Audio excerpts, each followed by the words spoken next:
Usap naman tayo. O, tungkol dito kay Tevez naman. Pumuelta ang abogado ni dating Congressman Arnie Tevez Jr. sa Department of Justice. Sa isang statement, sinabi ni Attorney Ferdinand Topacio na hindi nag-iisip si DOJ spokesperson Attorney Nico Clavano sa kanyang pahayag.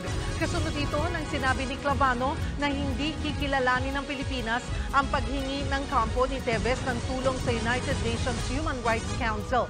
Git din ni Topacio, hindi si Clavano o ang DOJ kundi ang UNCHR ang magdedesisyon kung tatanggapin ang kaso ni Tevez. Dapat din daw mag-ingat si Clavano lalo't kinatawan siya ng... Grabe ito. Exting salamat po. Grabe yung sinasabi ni Atty. Topacio dito. No? Ito kasing si Mr. Clavano yung pogi lang. Hindi, yung pogi lang. Alam mo, Mr. Clavano ng DOJ, huwag mo idaan sa pogi, pagiging pogi. Minsan mag-aral ka din kasi napapahiya ka ngayon sa mga batikang abogado, especially DOJ, ano ka pa naman, official ka pa naman, tapos ganyan ang kaalaman mo. Diba? Kasi dito, sinasabi niya dito, again, the mouthpiece of DOJ did not think before he spoke. It has long been settled in international law that an individual may be subject of international law. Oh. Diba? Na sinasabi niya dito na it's not up to Mr. Clavano kasi sinasabi ni Clavano na para, sorry nadami yung crispy patang kinain ko kanina. Sinasabi ni Clavano na parang hindi namin papayagan na sa international law. Sandali, hindi naman kayo eh. Hindi naman dadaan sa inyo. Masyado kang galing-galingan. Kawawa, alam mo, kawawa talaga, no? HR ang magdedesisyon kung tatanggapin ang kaso ni Tevez. Dapat din daw mag-ingat si Clavano lalo't kinatawa... UNHR. Sorry. Ulitin natin. Ano yun? UNCHR. Hindi po ang DOJ. Nagaling-galingan si ano. Baka naman nalipat na siya. Baka nasa UNCHR na siya, Atty. Topacio. Baka nandun na siya. Baka lang naman. Hindi niya kasi alam eh. Daw mag-ingat si Clavano lalo't kinatawan siya ng isang malaking ahensya. Huwag din siyang maglabas ng mga quote-unquote mema na statement. Grabe. Alam mo, kung ako dito, mahiya ako. Sa totoo lang, kung ako binara ko ni Atty. Topacio. Huwag ka na maglabas ng... Hindi kasi ano yun eh, parang... alam mo, ito si Topacio, sanay na ho ito sa bakbakan. Sanay na ho itong sa bakbakan. Alam niyo kung bakit to? Grabe yung mga pinagtanggol nito noon. Tingnan niyo yung mga nakaraan niyang kliyente. Talagang mga medyo natatagilid na kliyente. Pero grabe ho yung kanyang galing ho sa pagiging abogado niya. Tapos sasabihan ka ng ganyan?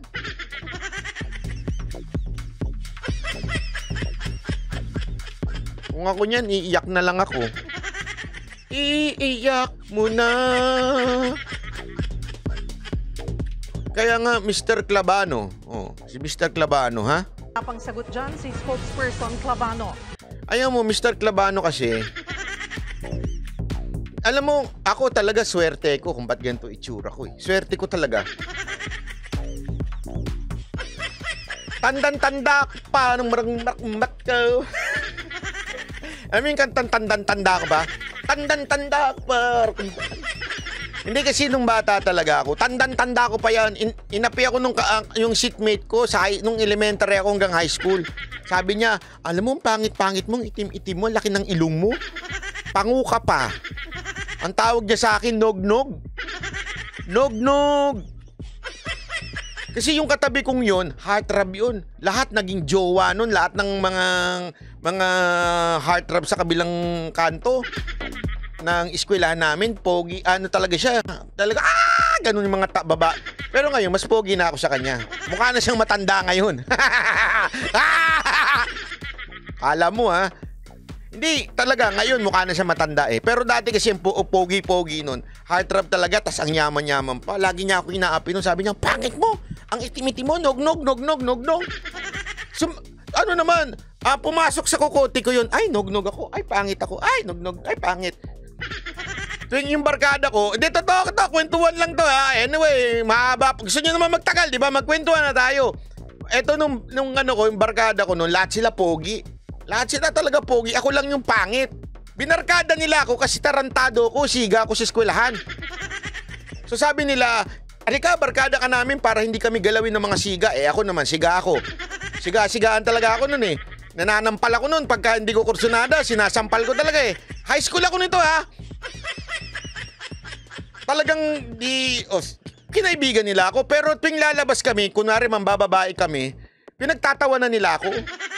Iteterno ko nila dun sa pinakapangit na babaeng kasama nung mga barkada nila. Sama ng ugali, di ba? Gagawin, kunwari, ganun sa eskwelahan barkada ng mga magaganda, hindi ito Holy Family. Although maganda rin naman yung mga taga Holy Family. Yung barkada namin, yung mga pogi, hindi ako kasama doon, yung mga pogi sa Claret School, ang mga barkada nila mga taga Holy Spirit, mga yayamanin. Tapos, yung pinakapangit, doon ako ipapartner. Mga tarantado, di ba? Kaya, alam nyo, ginawa ko noon, sabi ko, ganun Sige, gagalingan ko na lang sa buhay. Magiging matalino na lang ako, magiging wais na lang ako. Benefit yun. Kaya sabi ko, noon, buti na lang inapi ako nyo noon. Kaya pagka ganyan ang itsura mo, feeling mo gwapo ka, di ba?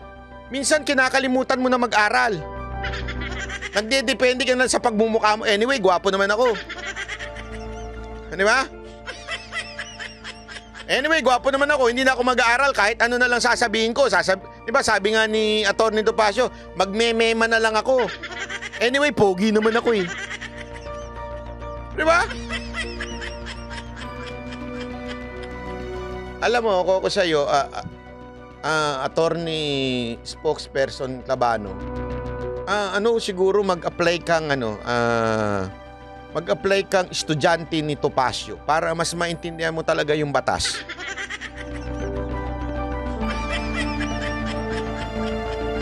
No, totoo. Hindi, alam mo kasi mahirap po talaga yan. Alam mo, eto meron kasi tayong batas sa Pilipinas. Tandaan natin yan, may batas tayo sa Pilipinas. Yan, inaral lahat ng abogado yan. Okay?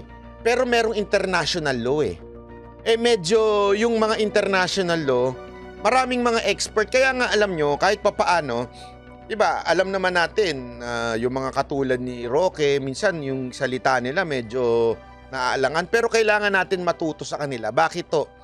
Kasi yung mga international law professor yung mga yun. Diba? May alam mo yung mga yun. Magagaling talaga. Tayo minsan mga Pilipino, galing-galingan tayo sa ganyan. Matuto naman tayo makinig. Huwag naman tayo yung galing-galingan na lang, napapahiya tuloy tayo. Kawawa ka naman. Sana kung isa kang katulad lang ni Atty. Libayan na nagpiyansa. Tama. Bukas yung balita na yun.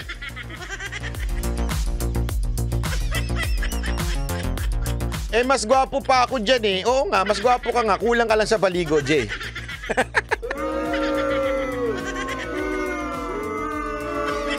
Hindi kasi, kita mo naman ang buhok nito, napakalinis, parang pinahira ng pomada ba yan?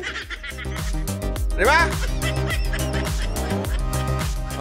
Kita mo naman, magganyan ka rin kasi. Ang gulo-gulo ng buhok mo Magplansya ka rin ng buhok. Saka huwag ka nang kain ng live. Baka sabihin naman nila, gutom na gutom. Alam mo, kaya ka na lang nila nire-recruit sabi siguro nila, etong si Jay Gibaran to, gutom na gutom to lagi. Recruitin natin. Para pakainin natin. Kawawa naman, pansit canton araw-araw kinakain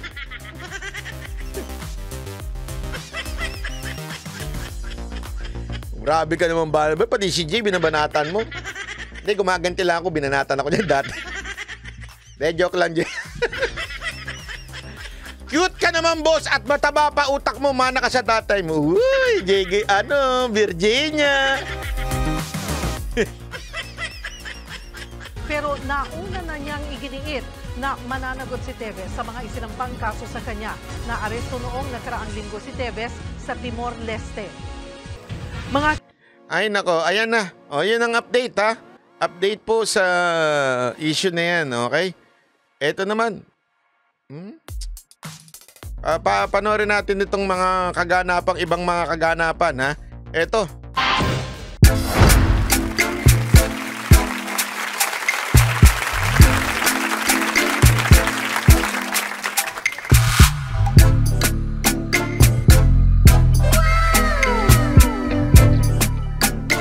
The next performance will start momentarily.